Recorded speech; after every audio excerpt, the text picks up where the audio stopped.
माँ, ओ माँ।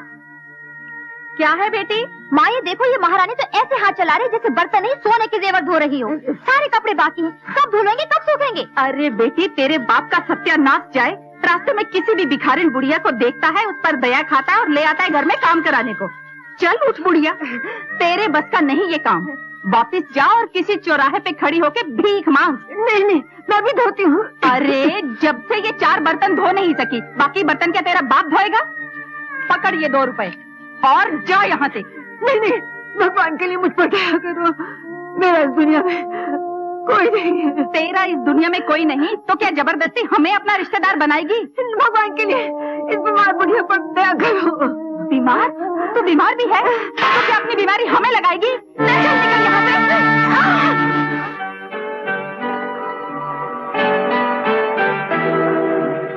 और कितनी देर लगेगी? बस थोड़ी देर में पहुंच जाना चाहिए। क्यों, माँ को मिलने की बड़ी बेचैनी हो रही है? हाँ। मैं भी तड़प रहा हूँ माला। माला, माँ में देखकर कितनी खुश होंगी। हाँ।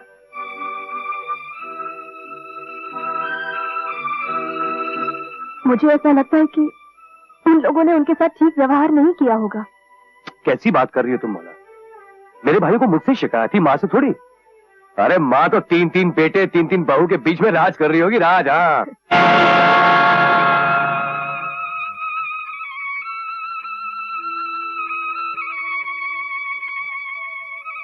लो बहन, ले लो।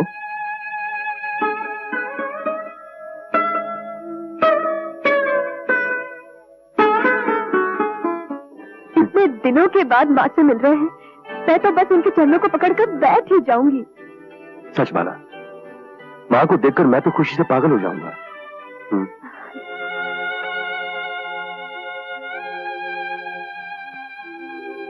चोर चोर।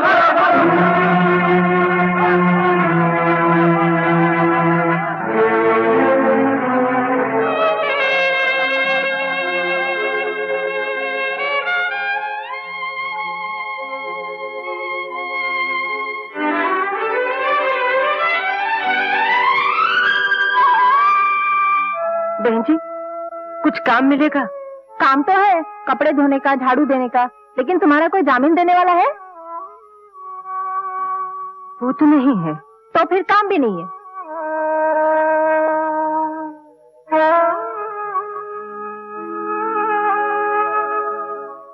बहन जी, कोई काम मिलेगा?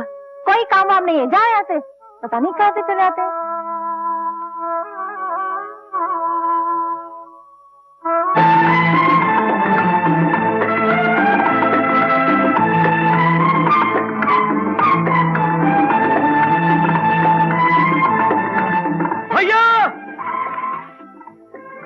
अरे क्या हुआ? अरे गोपाल चाचा आ गए। चल चाचा चाचिया।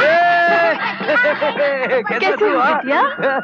अरे गोपाल, बाय लागी जी। अरे भाई गोपाल, तेरे तो बड़े ठाठ हो गए।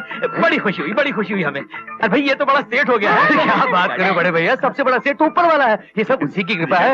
अरे यहीं खड़े रह के बातें करोगे या इन्हें अंदर भी नहीं चलोगे? अरे हाँ, वो धूप है, अंदर चल। मेरे पास गोपाल लग रही है। पहले हम घर गए थे, पता चला कि आजकल आप लोग यहाँ रह रहे हैं। बहुत खूबसूरत लग रही थी। भैया एक बात समझ में नहीं आई, आप लोग बाप दादा की पुश्तैनी हवेली छोड़कर यहाँ कैसे चले आए? वो क्या है भैया, अभी आए हो, जरा सांस तो ले लो, मैं सब बताता हूँ। माँ जी कहीं नजर नहीं आ रही। माँ जी, माँ जी देखो तो कौन आया है। माँ अंदर नहीं है। तो फिर माँ कहाँ है? अब क्या बताऊं गोपाल, माँ उस घर में बहुत जिद कर रही थी। कह रही थी कि अब इस हवेली में मेरा दिल नहीं लगता। तुम्हारे पिताजी की भी बड़ी याद आती है, दीवारें काटने को दौड़ती है। मुझे तो हरिद्वार भेज दो, बस मैं अब अपनी जिंदगी के आखिरी दिन भगवान की याद में बिताना चाहती हूँ। तो फिर हम माँ का दिल कैसे तोड़ सकते थे? लिहाजा हमने हवेली गिरवी रखकर 8 लाख रुपया कर्ज लिया और उन्हीं पैसों से हरिद्वार में एक अच्छी सी कोठी बनवाकर माँ को वहीं रख दिया। हरिद्वार में? हाँ। और हम सब इस किराए के मकान में अपनी जिंदगी के बाकी दिन गुजारने आए हैं। ये तो बहुत पुण्य का काम किया तुम लोगों ने। वैसे माँ की कोठी हरिद्वार में कहाँ है? हाँ, वो हरिद्वार का जो मंदिर है ना, उसकी दाहिनी तरफ एक बरगद का पेड़ है, ठीक उसके सामने लक्ष्मी भवन, माँ वही रहती है। हाँ। ठीक है, हम लोग हरिद्वार चलते हैं माँ से मिलने। क्यों? तब तक काम कीजिए भैया, जो कर्जा लिया था ना उसे लौटाकर हवेली छुड़ा लीजिए। शौकत मियाँ जी, आप इन्हें वो 8 लाख रुपए दे दीजिए। जी। गोपाल, हमने अपनी हवेली गिरवी रख के 8 लाख रुपए का कर्ज लिया था। अब उस 8 लाख रुपए का ब्याज तो देना पड़ेगा ना? हाँ, तो क्या हुआ? शौकत मियाँ, आप इन्हें 9 लाख रुपए दे दीजिए। अच्छा हजूर, इसमें 10 लाख है, 1 लाख निकाल लेता हूँ। अब छोड़िए ना, देर हो जाएगी, सब दे दीजिए। हमें जरूरत पड़ेगी तो बैंक से निकाल लेंगे। क्यों? जी चलते हैं। अच्छा माला, अच्छा भाभी। अच्छा जी चलो। अरे बाखुरदार, आपका हाथ तो इस तरह कांप रहा है जैसे बिजली के पलक में आपकी उंगली फंस गई। चलिए शौकत मियाँ, देर हो जाएगी। आया हजूर। हे भगवान, ऐसे 2-4 बेवकूफ और भेजते कि हमारा कल्याण हो जाए। भैया सोच क्या रहे हो? मैं ये सोच रहा था कि जब गोपाल हरिद्वार से वापस लौटेगा तब क्या होगा। गोपाल मियाँ, गाड़ी रोको। अरे क्या हो माँ जी, आप ठीक तो है ना? माँ? गोपाल,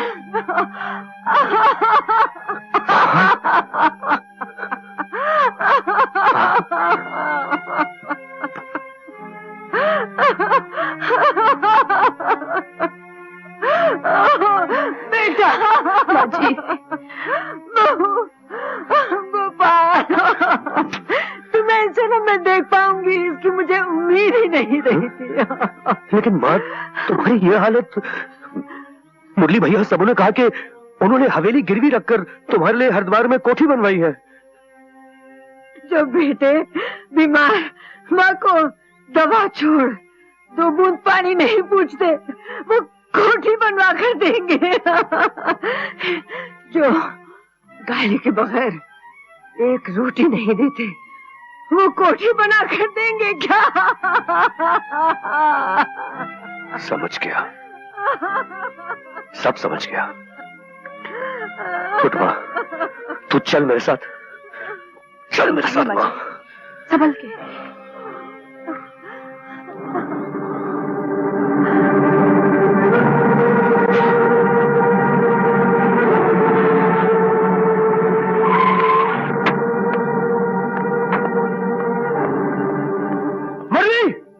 मनोहर किधर?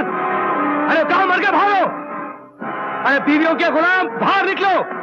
अरे चिल्ला क्यों रहा है? ये क्या बदतमीजी है? मैं माँ के एक एक आंसू के बदले तुम्हारे पापी शरीर से खून निचोड़ूंगा। कब से?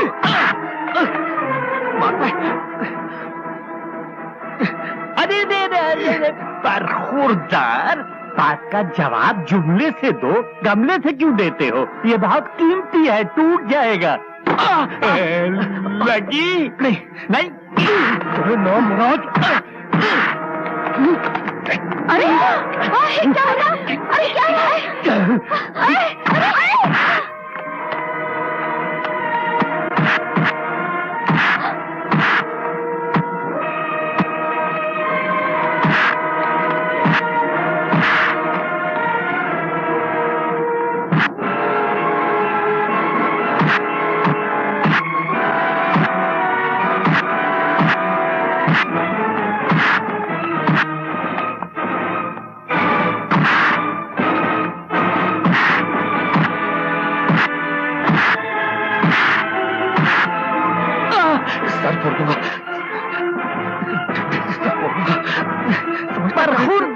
बरखुरदार, ये डंडा तो गुल्ली डंडा खेलने के लिए होता है। हजूर, कभी आपने गुल्ली डंडा खेला है?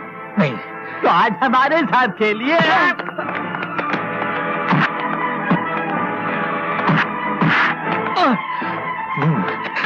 हावड़ा नहीं, तुम कलकत्ता गए हो? नहीं। हावड़ा देखा है? नहीं। तो चलो मैं दिखाता हूँ।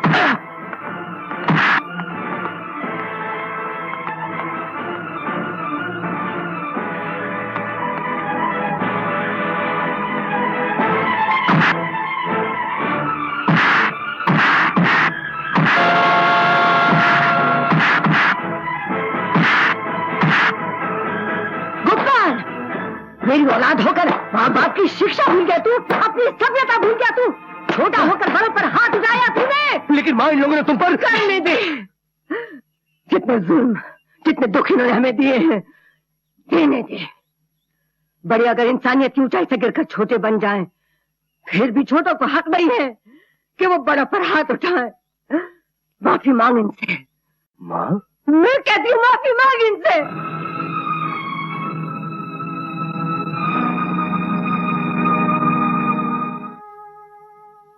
मुझे माफ कर दो, मुझसे गलती हो गई। माँ जी, थोड़ी देर के लिए आपके बच्चे रास्ता भटक गए थे, उन्हें माफ कर दीजिए। ये गोबर के टूटे हुए पुतले की तरह क्या सर झुका के खड़ी हो? अभी मौका है, जाके माँ के आगे पैर पकड़ो, नहीं तो भीख मांगनी पड़ जाएगी। जाओ। माँ जी, हमें माफ कर दीजिए। बस बहू, उठो। इस दुनिया में भगवान बनना आसान है, मगर औरत बनना बहुत मुश्किल है। एक औरत को कभी किसी की बेटी बनना पड़ता है, किसी की माँ बनना पड़ता है, कभी किसी की बहू बनना पड़ता है। अगर अच्छी माँ बनना है तो अच्छी बेटी बनना पड़ेगा, अगर अच्छी औलाद की तमन्ना है तो अच्छी बहू बनना पड़ेगा। ये उसका निजाम है, उसका हिसाब है। और जिस औरत को ये हिसाब समझ में आ जाता है, वही कहलाती है बड़े घर की बेटी।